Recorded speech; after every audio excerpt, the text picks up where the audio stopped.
Hi, I'm Barruga. I'm the founder of Guerrilla Approach. I'm a former Green Beret, and now I train law enforcement and civilians how to better defend themselves in active shooter situations and other types of self-defense scenarios. I first got into firearms when I was a kid. My dad took me shooting when I was about 9 years old. He got me the standard 10-22 that, every father gets his son. And I think at that point, I was kind of just hooked on guns. My background is in special forces. I actually joined the military after 9/11 because of 9/11.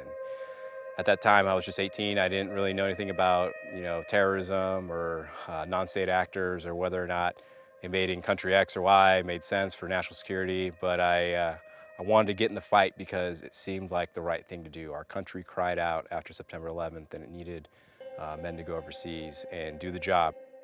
When I was in Special Forces, I was very fortunate with the high caliber of individuals I was around. I got to be around, I think, some of the smartest individuals that I've met in my life. And the reason for that is because they all wanted to join too. They all wanted to join during a period where we all knew it was very dangerous.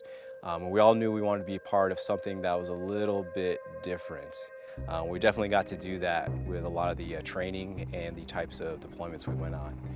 I got to do a bunch of fun stuff in Iraq and Afghanistan, some stuff in Asia.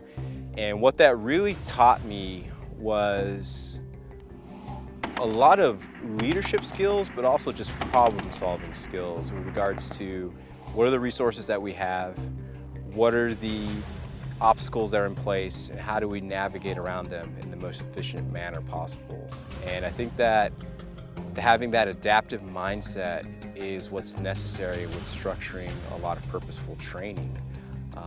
With a lot of the training that I do with law enforcement or civilians, I'm always trying to look at how can we set them up with that adaptive mindset? How do we just not make them do certain things at rote so that they're learning it, but are they learning how it applies to the bigger picture? Now, I didn't originally get into training after I left the military. I was in for about 9 years and transitioned out. And I had actually not ever really paid attention to the commercial training industry because I was very fortunate where I was at within Special Forces to just have amazing mentors there that I could go talk to. I didn't need to go online. I didn't need to go on a forum. I didn't need to go to commercial training on my own because I could just walk down the hallway, ask some of the most amazing combat veterans that our nation has, hey, what's it like to do this? What's it like to do that? What I saw when I started to do research on the opportunities with training was, first of all, I like being around individuals that like to be in that environment. Whether you're in law enforcement, whether you're in the military, whether you're a civilian, I just like being around people that want to focus on a discipline and sharpen their skills. And to some extent, I'd say there's a lot of self-reliance that goes into a lot of tactical training. So I started to look around and I saw there was an opportunity, one based off of the complex attacks we're seeing of recent, the unfortunate crisis that we're experiencing with regards to what a lot of our law enforcement officers are experiencing out on the streets. And I've not ever spent a day of my life in law enforcement, but I think that we can see that there is a need for the shift in mindset. And I wanted to be able to give back with regards to the experiences that I had overseas. I wanted to make that information applicable to what takes place. I'm not the only military instructor out there. I'm not the only former military instructor. There's a dime a dozen guys with my background out there teaching guys how to do cool stuff with a gun. But I think that, a lot of times good information gets lost in translation. We learned a lot of good stuff from the past 15 years of war.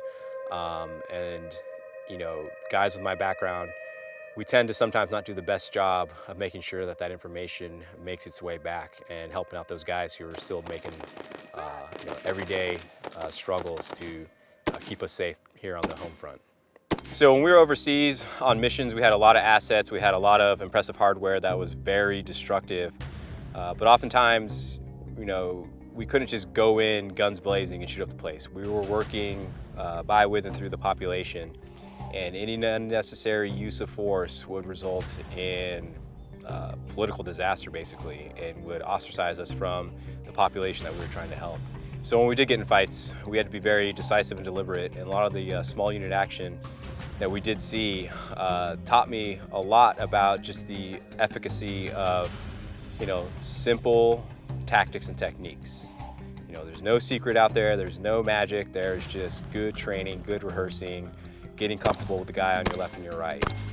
And I take those lessons learned and I apply them to the commercial training that I do offer. What I initially saw with the commercial training industry in 2013 was, there's good guys out there teaching some pretty knowledgeable stuff, but there was an overwhelming amount of information that was just based on nothing.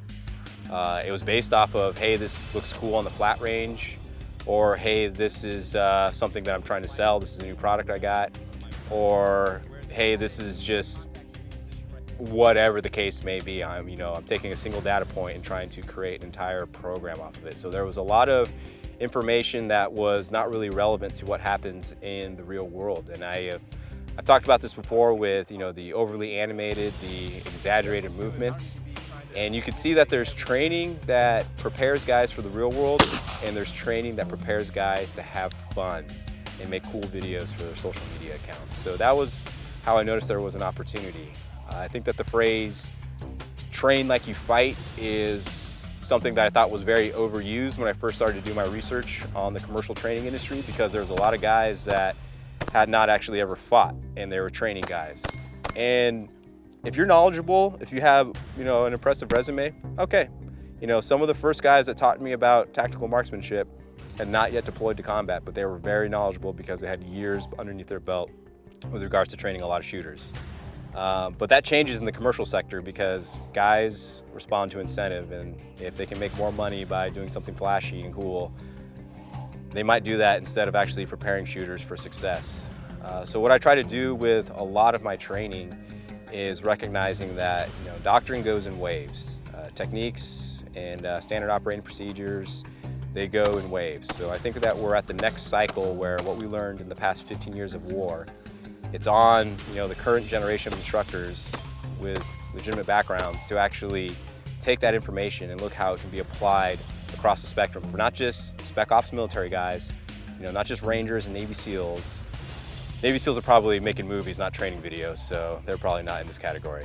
But we want to see how that information can be applied to an individual, law enforcement, because it's kind of a disservice to those guys with everything we did learn, and because of ego, because of laziness, or whatever the reason might be, to not give back to them properly in courses that make sense, as opposed to courses that are designed to sell the brand new whatever.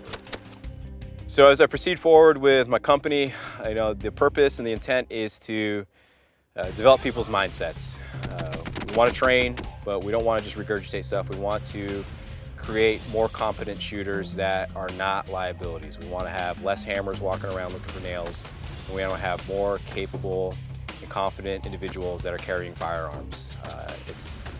Using lethal force is a lot more than just wearing cool kit and making a decision to shoot someone. There's a lot of psychological, emotional, and physical stimulus that goes into that decision-making process. And if we can, learn from some of the mistakes that I've made, a lot of the mistakes I've made a lot of mistakes, but if we can learn from those mistakes and I can help guys and apply that to rounding out their mindset and their expectations, I think that's going to help, give back to the community.